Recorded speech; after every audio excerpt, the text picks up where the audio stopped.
শরীরে এমন কোনো জায়গা নেই যেখানে ক্যান্সার হয় না, আনফর্চুনেটলি।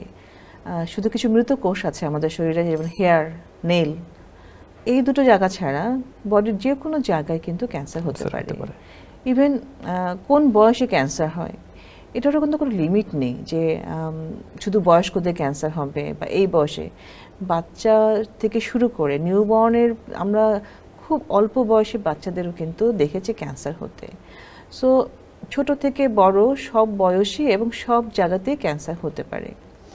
তবে কিছু কিছু ক্যান্সার, যাদেরকে আমরা চাইল্ডহুড ক্যান্সার বলি, অর্থাৎ বাচ্চাদের কিছু স্পেসিফিক ক্যান্সার আছে যেগুলো শুধু বাচ্চাদের বেশি হয়।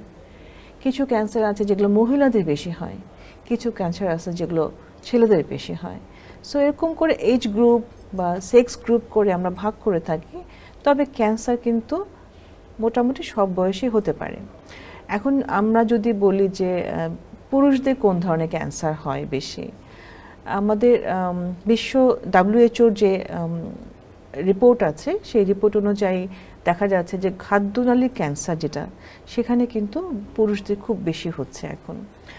এছাড়া ফুসফুসের ক্যান্সার এবং মুখগহ্বরের ক্যান্সার যেটা, সেগুলোর সংখ্যা অনেক বেশি। আপনারা হয়তো জানবেন যে কোলোরেক্টাল ক্যান্সার, অর্থাৎ পায়ুপথের যে ক্যান্সারটা, সেটার সংখ্যাও কিন্তু গ্র্যাজুয়ালি বেড়েই যাচ্ছে।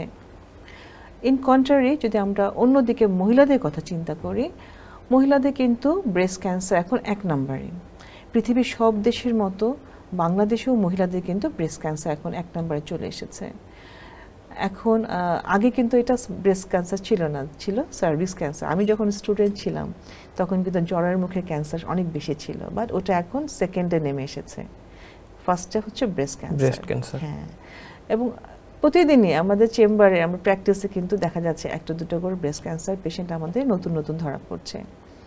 এছাড়াও মুখগহ্বরের ক্যান্সারের কথা আমরা বলবো যে গ্রামের দিকে মহিলারা স্পেশালি, ওনারা কিন্তু ওরাল ক্যান্সার, জিহ্বার বলি, গালের বলি, কারণ হচ্ছে ওরা খুব পান সুপারি খায় অথবা গুলটা এখানে রেখে দেয় মুখের ভেতরে। তো এই যে পান খাওয়া এবং গুল খাওয়ার যে প্রবণতা, এখান থেকে কিন্তু মুখগহ্বরের ক্যান্সারের সংখ্যাও অনেক বেড়ে যাচ্ছে।